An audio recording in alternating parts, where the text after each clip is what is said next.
might be a Viking or a Saxon or a Roman, but tell me, do you like 'em? Would you sex 'em? Would you bone 'em? Would you go to bed with King Ethelred? Would you bonk William the Conqueror, romp in the sheets with Samuel Pepys? Mussolini was a meanie, led a fascist insurrection, but does he make you creamy? Does he give you an erection? Would you pork Richard the Duke of York? Does a boner start when you think of Bonaparte? Are you sexually aroused at the thought of Pol Pot? Historical hot or not? Hello and welcome to Historical Hot or Not. If your favourite Pornhub categories are dead presidents, buried queens and cremated socialists, then lube up. This is the podcast for you. My name is Aidan McCaffrey. I am not a historian and this is... Catherine Mather, and I'm also not a historian, but we are comedians and we are horny for history. And today we are joined by Joey Page. Are you horny for history? Semi. You got a semi for history. Boom. I liked who I liked. Do you know what I mean? Mm-hmm. And anyone that didn't interest me, I found history boring. But if there was someone like the classics, a Viking or a Henry VIII, or do you know what I mean? Yeah. What did you like about Henry VIII so fucking much? Just he looked so ridiculous. Do you reckon that was an accurate picture? I reckon he looked proper rank. Yeah. Riddled with gout. Yeah, and like smelly overweight.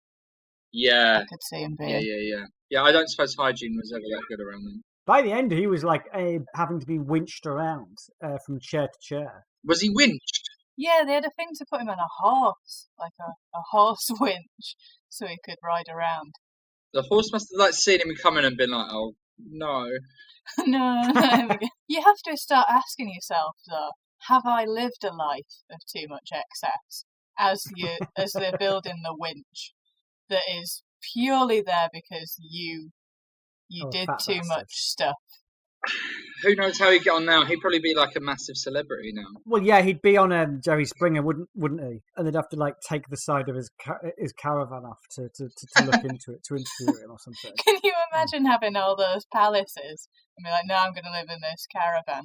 Maybe he's on holiday. I can see him doing van life. Yes. You could tell it was his van because you could hear it crying as it came. I'm going to stop with the fat phobia now. Yeah, we are going down a dangerous track. Yeah, no, it's not. Honestly, it's not people who are overweight. It is. We are literally just talking about Henry VIII here because he was a cunt, almost certainly. Yeah. That's the thing. I don't mind fat people. It's tyrannical fat people. That's the problem. It's the ones that put their wives in kangaroo courts and chop their heads off. That's the real beef I have. Yeah, I think so. Thanks for clearing that up, Aidan. It's okay. No, you have to, don't you, when you put stuff out, because people don't know who you are. And the shit that we have fucking said on it, and I'm sure that you're in the same boat, Joey. The things that we have said about my sister, right? She listens. Who I've never met. Yeah, no. But we have to clarify that it's not... She endorses it. She Right. wants us to call her a slag. But then people are like, you're being really horrible about your sister. Yeah, our fans know we're joking, but what if, say, some of Joey's fans listen to this episode, they're like, why are they slut-shaming this poor Manc girl? Joey Page, this is the first time we've met. You are a stand-up comedian and a podcast host, and am I right in thinking a radio presenter? Have I got that right? Yeah, but that's sort of a bit cobwebby, so I haven't done that for a while. What kind of radio did you present? There's a radio station, and I still think it was a tax dodge, the whole thing. I think it was some tax haven. I don't think I had many listeners. It's called Fubar Radio, but I was on there for about 4 years, and I did a new music show, and I got to interview some really great people that I really admired, musicians-wise. But apart from that, it was a sort of pointless exercise. And how long have you been doing stand-up comedy? Oh, nearly since Henry VIII's time. I've been doing it for 18 years this October. Oh my God, your stand-up career can drink now. Oh wow, yeah, in October. Great. Yeah. How will you take it out to celebrate? Oh, good question. I'm doing a big tour gig. Mark Simmons. I'm doing Mark Simmons' tour support at Leicester Square Theatre. It's 500 people. So maybe I'll just make it about that rather than about his gig. Yeah. Go on wearing one of those little birthday hats. Yeah. After every punchline, have one of those things that goes. When I was very pretentious and young, I actually kept track of all my gigs. And for my 100th gig, I wore an eye patch that said I am 100 on it. A lovely in-joke that no one in the crowd would get. Yeah, exactly. So I've been around the block. So you're supporting Mark Simmons on his tour. Is that going all around the country? Yeah, but I'm not doing all the support. I'm sort of like first reserve. So I do the dates that Danny Ward either can't or doesn't want. Last time I gigged with him, we were at Comedy in the Dark in Edinburgh. And that's terrifying. When I used to do that, I used to really like to just like take my shoes off and lie down. I did it as a sort of the only time I get to relax in the Edinburgh Festival. Because for people that don't know, I'm sure they can probably put two and two together, is basically you start doing stand-up and then they turn all the lights off. They turned the lights off before I'd got onto stage. And the route onto stage was this sort of like loose brick and then like an uneven step up onto a stage that was also made largely out of loose brick. So I was like, well, this is, I mean, I'll sue if you don't turn the lights on because I will injure myself. And they turned the lights back on so that I could get on stage and then... You could, of course, have used the Henry VIII winching system. Winched onto the stage. Kath has eaten too much red meat in her life and needs to be winched onto the stage. Mm-hmm. Historical hot or not? We are going to look at a picture of someone from history. Viewers can play along. There is a link to the photo in the show notes. We're going to look at the e-troth profile picture of someone from history and decide whether we think they're hot, whether we would have sex with them. And then, after we've done that, Kath is going to talk us through the life of this person from history. And at the end of the episode, we will say whether or not we would still bang them. Because as we know, someone could be physically hot, but their personality could be rancid, like Stalin. Or like me. They could be like Joey Page. Or they could be physically appalling looking, but have such a winning personality that you would. This is one of my episodes. I have sent an image to both of you individually of our subject today. So her name, she is called Dorothy. She is 40, and she is from Hackney. Yeah. Joey, what do you think of this lady here? Well, I'm really thinking about this practically, right? Number one, Hackney, that's up the road. So that ticks a lot of boxes for me. I only have time to travel for love at the moment. So that was very much key in the pandemic, wasn't it? That like I was on the apps and it's like, okay, he's fit, but he's miles away. He might as well be dead. Now, am I allowed to know when? Because she's got quite a striking look. Am I allowed to put that into any context in terms of when this is? When was this shot taken? She was born in 1882. Well, I don't know what the fashion was like then, but she's kind of got a similar fashion sense in this photo to what I had when I started doing stand-up. I used to wear a lot of fur coats for some reason. And I like her hair, and I mean, I like everything about her, I'm going to be honest. And for 40... I mean, she was a little bit younger than 40 here. Oh, she's a little bit younger than 40 here. But yeah, I would definitely, if she popped up on my field profile, I would say, all right, let's see what's going on, see if you've got any decent chat. Levitt. Aidan, what do you think? Would you? Yeah, I mean, I am a middle-class man from the leafy suburbs of posh Harrogate in Yorkshire. You do say that every episode. I do indeed. This is what every woman in Harrogate looks like. Big, bouffant hair, massive posh fur coat, and just holding a steering wheel of a car that is disconnected from the car, apropos of nothing. So, I'm in. This is my kind of woman. She's got a cheeky little smile, hasn't she? Oh, so now what happens to me and Aidan have to fight over her? Well, no, because I'm going to tell you some about her life story, and I mean, your opinion might change. Can I say something up front? I don't want to spoil the format of the show, but I'm very shallow, so I feel like it's going to be pretty difficult to change my mind already. I mean, what we can do is you can just leave now. Like, thank you, Joey Page, and then we'll just read out the rest. Have you got any more photos?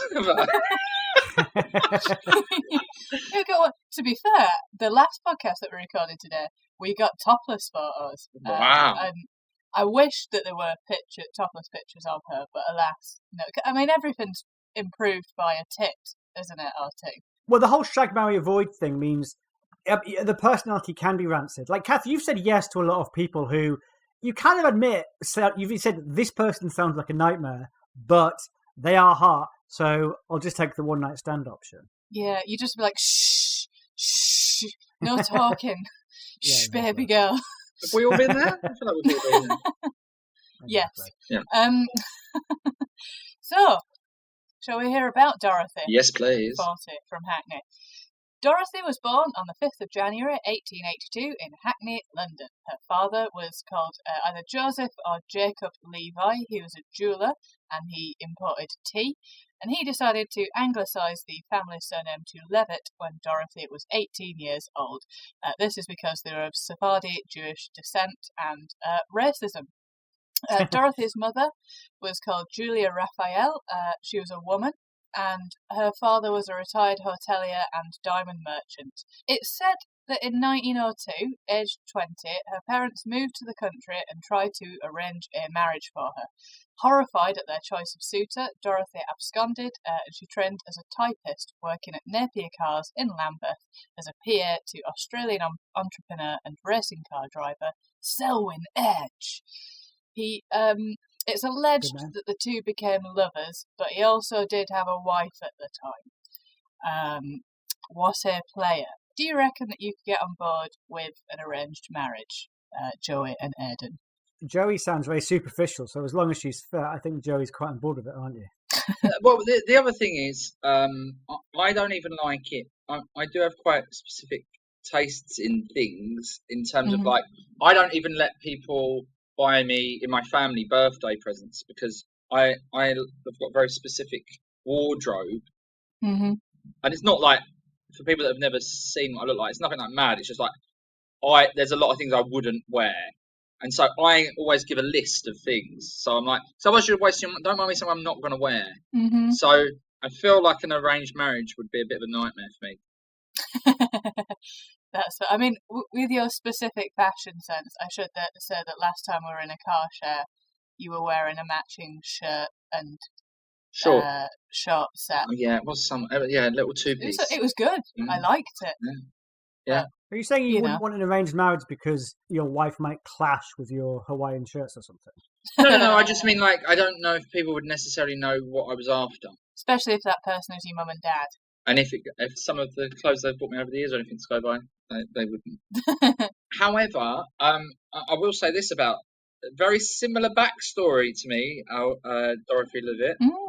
My grandparents on my mother's side were German Jewish, and they moved over here just before the Second World War, and then they changed their Jewish surname to be a bit more English. So there we I feel like we're getting on like a house on fire already. Amazing. I feel like I'm going to be heartbroken by the end of this because I will have fallen in love with this Levitt and then realise, of course, she's been deceased for quite a number of years. This is what happened in the episode. This is what happened in the episode we just did, because it was this like sexy. Okay, I'll do something else. Sexy. It was a sexy cabaret dancer from the 20s, but her drug addiction just spiraled him into an early death. So we were all there, stiff as a board, the three of us, and then boom, done. And so was she. By the end of it. Unfortunately. Would you, do you reckon your parents could arrange a decent marriage for you, Aidan? Your wife aside. I struggled to meet people early on, so I actually think I'm the kind of guy that probably could have done early in life with some more arranged stuff. Do you know what I mean? I know in communities that kind of have arranged or semi-arranged marriages, in certain like ethnic communities, apparently you do have aunties handing around Excel spreadsheets that are chock full of data, hyperlinks to photos, age, order it by height, order it by profession, order it by salary. As someone who likes data organization and administration, I could be on board with that side of it, you know. Just I need that. I do my intellectual term with a crayon, so I need, you know. Yeah, just anything. If I can organise a bunch of women by column or row, I'm all for it. See, I love the idea of my auntie coming at me, my auntie Janice, with a spreadsheet full of cock. Because there were days in deepest, darkest lockdown when you're on the dating apps being like, I'd take it. I would take an arranged marriage at this point because the options that I have to sift through are so awful. But I also don't think that they would pick somebody for me that was good. Selwyn Edge, which is one of the coolest names I've ever heard, he instigated her career in motoring, aside from potentially bonking her on the side. It was probably a publicity stunt to get her to promote his cars, and what he did was he got an unwilling salesman called Leslie Callingham to teach Dorothy how to drive. Leslie said that she wore too much scent, jangly bracelets, unwieldy hats, silk stockings, and innumerable petticoats for driving. But she did show a natural ability for it. So innumerable as in like an unquantifiable number. Yeah, he can't count how many petticoats she's got on. It looks like she's got one on. Well, yeah, I would argue. I think what's going on here, Joey, is that this man is a sexist. I think he's jealous of, as am I, that Selwyn is moving in on. Possibly. And then he's just got to go and teach her. He's got to teach her to drive. And maybe while he's doing it, he's giving her a bit of like chat and she's not interested. So, oh, look, here she is, smelling nice, looking lovely, professional for work. What a bitch. We've all been there, right? I get it all the time. Yeah, villainising people that we admire. So, he also arranged for her to do some training in Paris. She did, Selwyn did. She did a 6-month apprenticeship under the car manufacturer Adolphe Clement Bayard, which is not a name you can use anymore, is it, Adolphe? And if he did, he'd have to come up with a nickname and just hope no one ever asks to. Dolph. Yeah, Dolph. Yeah, Addy. Yeah, Aid. Can I just say I'm slightly worried at this point because if I was to go down the same route as Selwyn, you know, I was going to try and woo her in a similar way by giving her a job as my PA and then sending her where? To my gig in Hull? Or with me, do you know what I mean? It's no Paris. A 6-month training post in Bognor. And made my girlfriend come to a gig with me in Margate last night. It didn't have the same effect as being sent to Paris.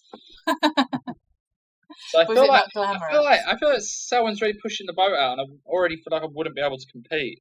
Which is concern. Maybe she'd like your personality, Joe. It's not happened yet. Are people only with you for your money and riches? Yeah, people are only with me because sometimes I will get to do the middle spot at Backyard Comedy Club. Once every 18 months, you're in for a treat. Yeah. So she returned from Paris with a very good knowledge of cars and also a black Pomeranian dog called Dodo, who would often accompany her on drives. Oh. Do you not like Pomeranians? No, I know what's happened here. What? She's named the dog after the driving instructor, Dodo. Adolf. That's the nickname he should have gone with, yeah. Or a dead bird. Imagine if, like, Hitler himself had gone for the Dodo nickname. It would have been very hard to take the rise of the Third Reich seriously. Dodo... I wonder if that would have been his artist name. Yeah. It would be good, like, signing in italics in the corner of the page, Dodo. That would make sense, but not Dodo invades Poland. Yeah. Allied forces commit to war against Dodo and the Third Reich. So she come back from Paris with knowledge of cars and this shitty little dog. And she lived as a single lady. She had 2 other single lady flatmates, and her favourite pastimes were fishing and playing poker. This alone caused quite the controversy in Edwardian Britain. In July 1903, she set the world's first water speed record, achieving 19.3 miles an hour in a 40-foot, steel-hulled, 75-horsepower Napier speedboat with a 3-blade propeller, having beat the French entry in Cork Island, and she won the British International Harmsworth Trophy for motorboats. But, so here's what I'm thinking, right? If this was today, right? If I was, again, like, if I was on like a dating app or whatever, and I get chatting to some hipster girl, and she says, I'm into fishing and poker. I'm like, oh my God, I'm so into this girl. I don't really like either of those things, but the fact that somebody would be into 2 quite strange things as a combination, I'm like, all right, yeah, what else you got? Because it's not fishing and country walks, or say, I like poker and blackjack. She's really mixing it up. Yeah. Versatile personality. I like it because I like poker. But also, if she's into fishing, although As long as she doesn't want me to go with her. I quite like that. It's like, oh, get out of the house for a bit. Give me some me Come time. on, Aidan, it's camping under the stars with your rod in the water. Yeah, but the stars would be the appeal, not the rod in the water. Unless that's Yeah, a pun and it's like my rod, my dick is in the water, in which case I am all for that. And this is a sex-themed history podcast, so we welcome such bawdy puns, whether they were intended or not. I know what I'm doing. I think as well, 19.3 miles an hour in a boat, that sounds shit, doesn't it? But I can go 20 down my street. I think it sounds in London. good. That's the speed limit for this road in a residential street. So it's not that fast. But also, can you imagine how mental that must have been as an Edwardian who is used to 1 horsepower on a horse? Yeah, that's true. Is she going in 19 because there's a school near the lake? Possibly. Go speed Yeah. bumps. Right. There is a hill in Crouch End, right? And it is very steep. It's 20 miles an hour, and some cunt has put speed bumps up it, right? Because there's a school nearby.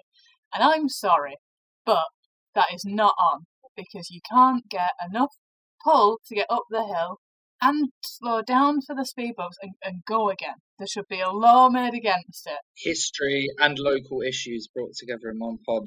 Yeah. Yeah, I mean, I've already got 6 points on my licence, so I can't really afford any more. To be Ooh, how come you got so many points? Because I love to drive fast, like my girlfriend, Dorothy, what's her name? Levitt. To be fair, I have been in a car with you for, I want to say, no more than 5 minutes, and you got given the finger. Did I? Yeah, you honked that guy, and he just, Oh, fine. like, Yeah. and I was like, All the few places I get angry in the car. yeah, Get angry in the car and on the football pitch, and that's about it. yeah. Joey, you're on those lists that female comedians has about who they shouldn't do car shares with, but it's got nothing to do with being rapey. It's just entirely to do with the fact that you will do 70 in a 20 zone. Yeah, and there is also like there's a thing that's gone around. I think Sean McLaughlin started this. He was telling people he'd never seen somebody eat a fillet tower box meal on their lap on the motorway when driving before. I think that put a few people off.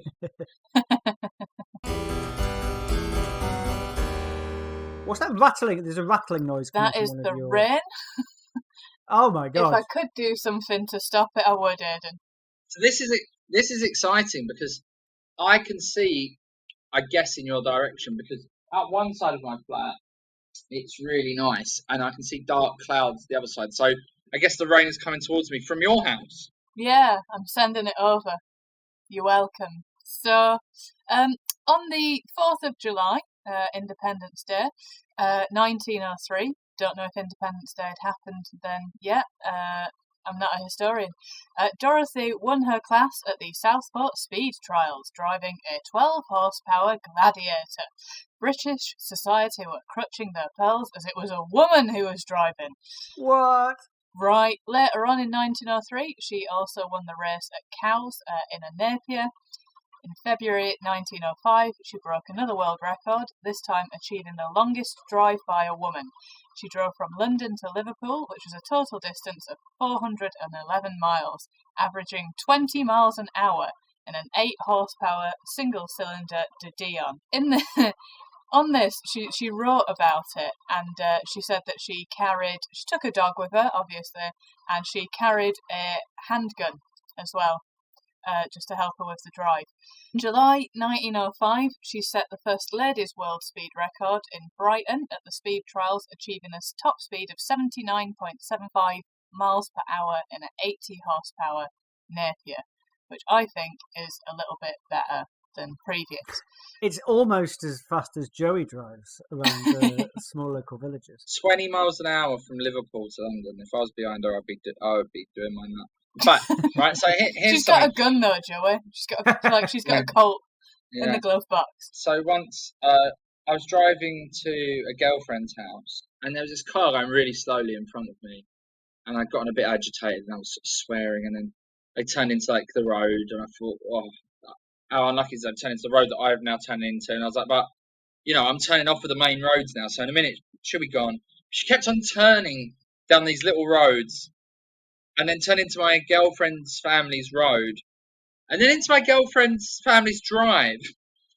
And it turns out it was her mum in a car that I didn't know about, or a new car or whatever.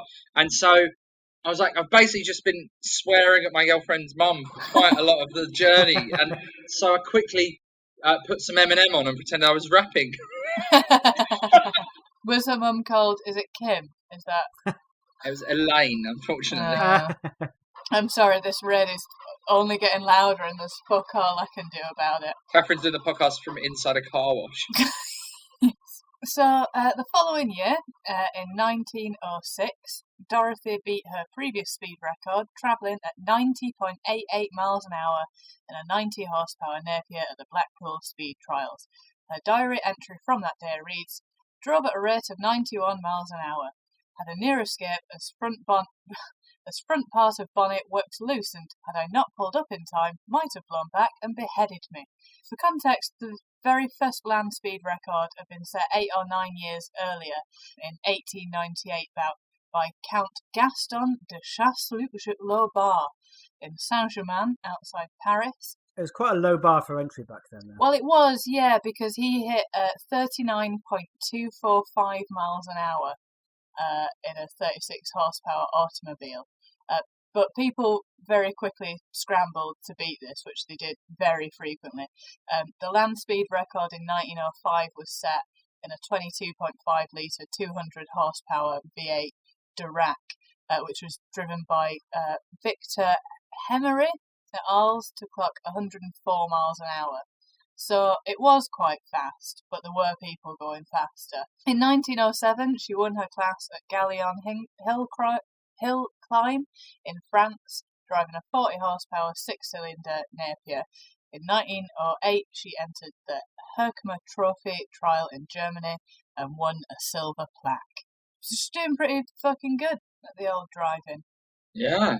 I like this lady. It's like we did Lily Parr a few episodes ago, who was like a footballer in roughly, well, maybe a little bit later than this. But it's just cool learning about cool sporting ladies doing things you traditionally associate with men back in history. Yeah, playing poker with her two flatmates. And with too many petticoats to count, let's not forget that.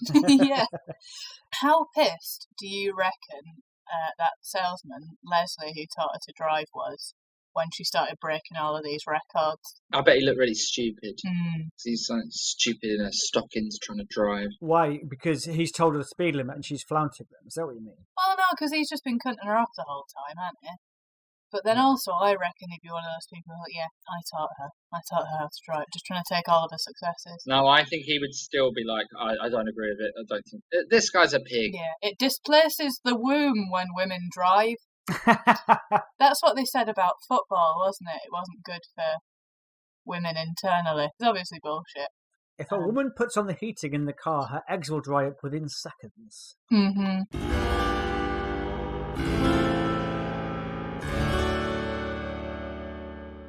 She was understandably a fucking media sensation, right? Everybody loved her. The publicity stunt works. In 1909, she published her book. It was called The Woman and the Car, a chatty little handbook for women who want to motor. which I love. She discusses how to buy, drive and maintain a car in her book, which I think is great. She also states that every woman should carry a small mirror with her in her handbag so that she can see behind her when necessary.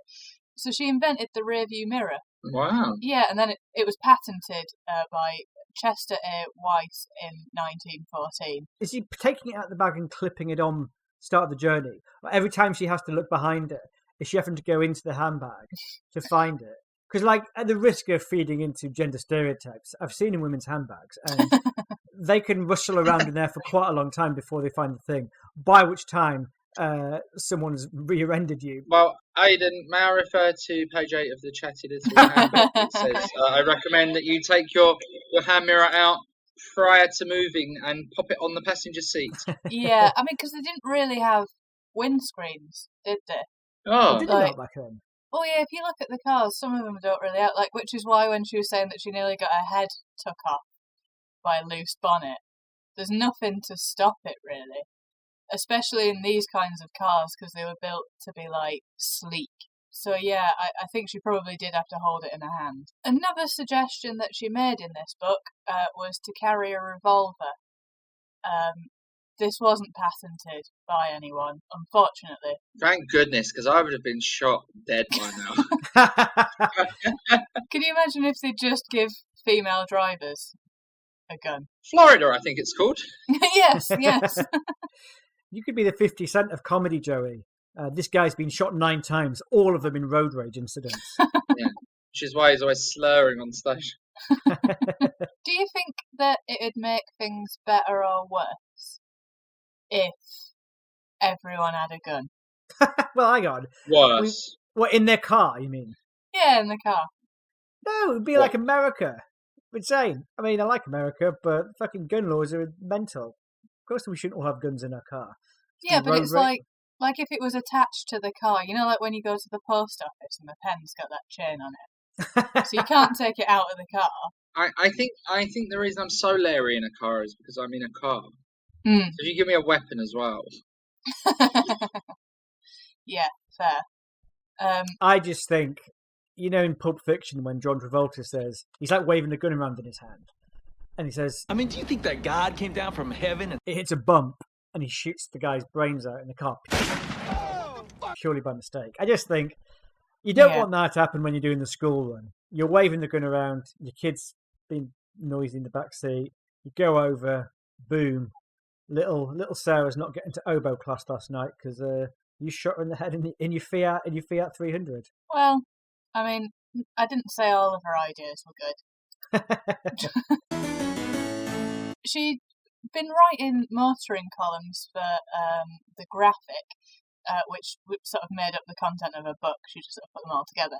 And she continued to be active as a journalist until about 1912. The year the book came out, she took a hiatus from motorsports, intending to get her pilot's license. However, she never ended up doing this. So in sort of 1910, 1912, she just disappeared from public life, and it's not entirely clear why. Some say that it was due to a debilitating illness, but in truth, we will never know. Others say she went over a speed bump, setting off her ballpoint magnum in her With a cult. Up that 20-mile-an-hour hill in Crouch End. That's a recurring theme, I find. And there's quite a few lady top subjects, objects, whatever subjects of the podcasts that we've been doing who just disappear, right? And when I was dating, that was a recurring theme on my dating on my dating apps as well. Yeah. She'd be chatting to me and then just disappear. Yeah, well, she's died. She must be dead. Yeah. Or she's taken up flying lessons. Very flighty. She died on the 17th of May 1922 at the age of 40. Her death was recorded as morphine poisoning. Others have speculated that she had measles. She's buried in the Meadowview Jewish Cemetery in Brighton. If you could die in mysterious circumstances, would you do that, or would you prefer doing something heroic, or the other favourite that everyone has, comfortable in bed surrounded by friends and family? I'd rather die heroically than surrounded by friends and family. I don't think any of it's going to happen. Don't have enough friends to do it. The family will be glad to be rid of me.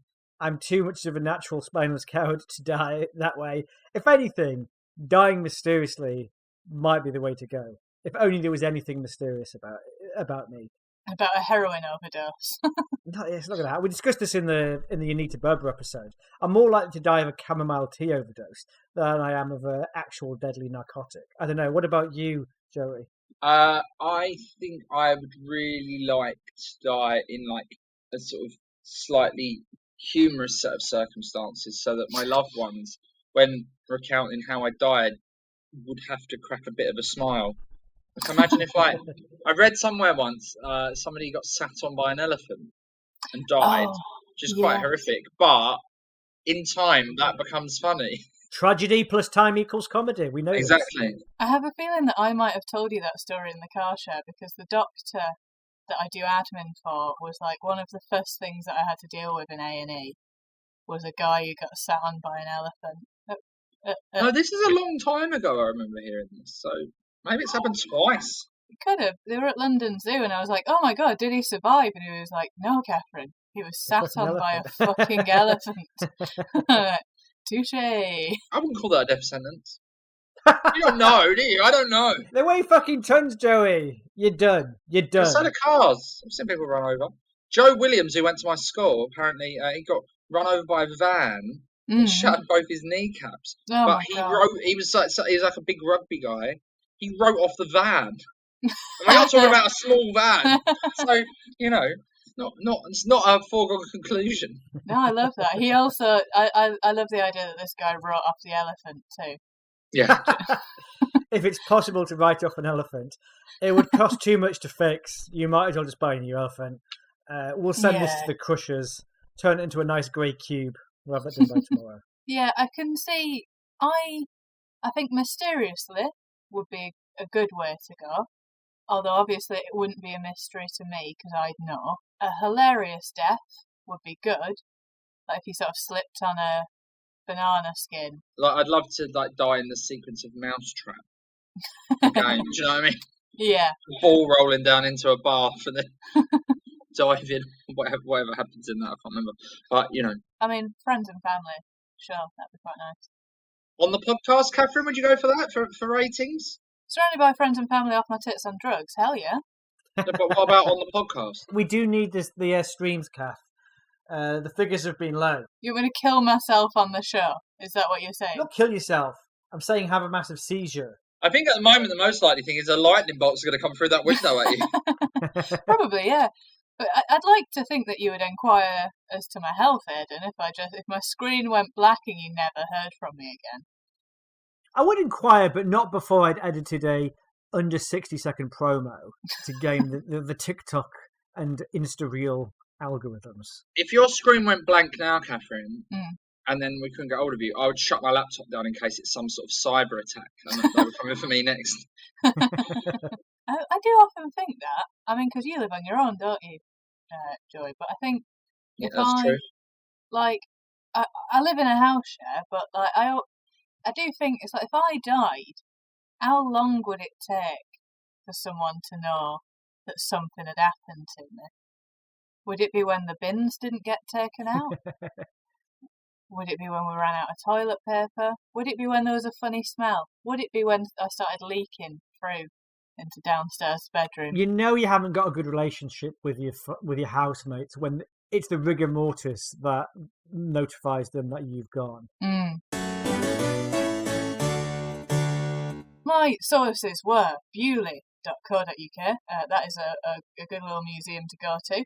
Goodwood.com, the Telegraph, and East End Women's Museum, which is in Bethnal Green. Which is where I live. Yeah, we're getting ever closer to Joey's home address. Which is... no.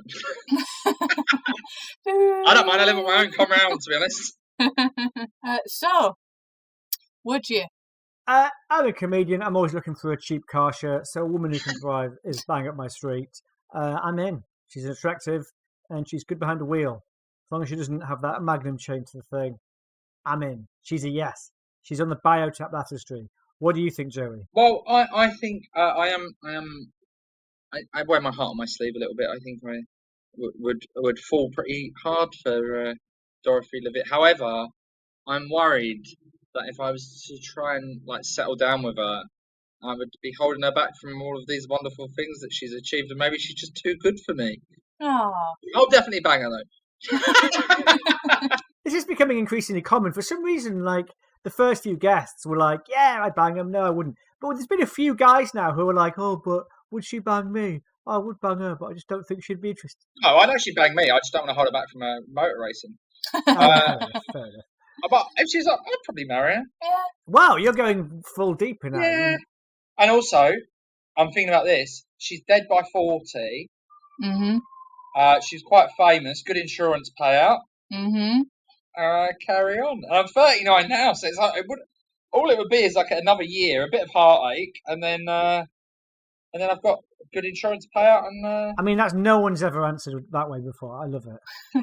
But with a dead partner, when you go on to the next one, there's no sort of jealousy is there? Because they're gone. Like, And also, it's great for an Edinburgh show. yeah. Widowed at 40, it's great Edinburgh show fodder. Yeah. Live at the Apollo, take my money. Oh, yeah. Best thing that ever No, happened what? to Give me. me the money, not take my money. All the way around. I mean, at this rate in our careers, I think maybe we would all have to actually pay Live at the Apollo to go on. So Joey's in. I'm in. Kath, would you ban Dorothy Levitt? Yeah, I would. She seems cool. Levitt's fit. Yeah. Like, because I suck at driving, so I think it would be nice to have somebody who's, well, I mean, I've got Reese, who's good at driving, who's teaching me to drive. This is no shade on his ability to teach me how to drive. But it would be I guess it'd be nice to have a mutual interest. There wouldn't be as many cars on the road then, would there? So it'd be a bit easier. Like, I think the biggest problem in London is there's so many cars, but there's like 3 of them, you're okay. Yeah, she's fit, she's glamorous, she's setting world records. Too many petticoats. Too many petticoats, but she wouldn't be wearing them, if you know what I mean. I'd be fucking her. I think it's fair to say nothing gets us harder or moister on this podcast than a lady booking the trend of the times. Whether it's Lily Parr or Anita Berber, the previous episode that we discussed on today's recordings. So a 100%, 3 out of 3. Boom, we're all in. Dorothy Levitt is on the Biotap Tapestry. What a legacy. Woo! Do you reckon that'll make it onto our Wikipedia page? It should do. We can add it. We'll add it. The podcast isn't big enough yet, but they always have that legacy section, don't they? And it should just be in there. How long before they take it down? Yeah. If we add it on. As long as it's culturally significant enough, they'll have to leave it on. Yeah. So, be like Theodore Roosevelt, created loads of national parks, brokered peace between Russia and Japan, Kath Mather would ban. That's what we're going for. Yeah. So, that's good news for our friend Dorothy. Joey, where can people find you? What are you doing? Instagram and TikTok, Joey Page Comedy. And got a podcast with my friend Bilal. You've been on it, Kath. Called Got a Problem, Mate. It's a very loose, I don't think we actually got any problems. We don't solve many problems, but we do our best. What's your Instagram or Twitter moniker name? Joey Page Comedy. That's my name and my genre. Yes. And you can follow this podcast at Hot Not Pod, where we share videos, clips of this feed. So please share it with your friends, spread the word, and have a wonderful life, everyone. Thanks for coming on, Joey. You're welcome back. Thanks for having me. Yeah, lovely. It's been a pleasure. As we always say, spread the word, spread your legs, and remember, it's not what's on the outside, it's what's on the inside of the coffin that counts. Goodbye. Goodbye, everybody. You have been listening to Historical Hot or Not, written and created by Aidan McCaffrey and Catherine Mather. The podcast art was by our good friend Richard Todd, and our theme music by excellent musician and also good friend David Eagle. We also have music by Ergo Bizmiz, plus a license from the Free Music Archive. If you've enjoyed us and you would like to donate to the cause, we would love you to do that also. You can find us at ko-fi.com/hotnotpod, and you can download bonus episodes of Historical Hot or Not from Acast Plus. The link is available on our Linktree, linktree.com/hotnotpod. Bye!